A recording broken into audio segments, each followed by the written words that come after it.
Mwaswera bwanji ya Malawi konse kumene muli. This is Comrade Ntanywa on Limpopo FM. Nkatikati mwa usiku pamene nthawi yathu ikuti 7 minutes past 10. Amalawi tafuna tikudziwiseni konse kumene muli kunena kuti President wa mphawi Boni Kalindo amangidwa atengera ku Lumbadzi. Tikunena pano moti Amalawi nonse mudziwe kuti usiku uno tikuyankhula pano Boni Kalindo atengedwa ndi apolisi.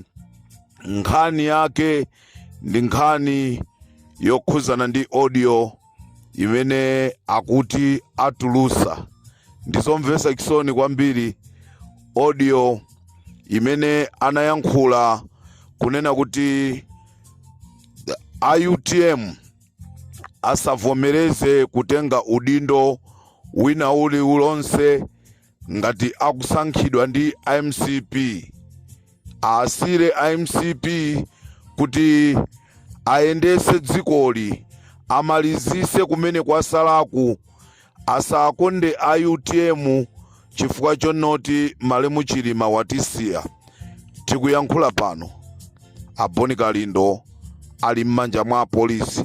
Zambiri tikuuzeni chifukwa Amalawi First athamangira kumeneku kuti adziwe kuti chachitika ndi chani.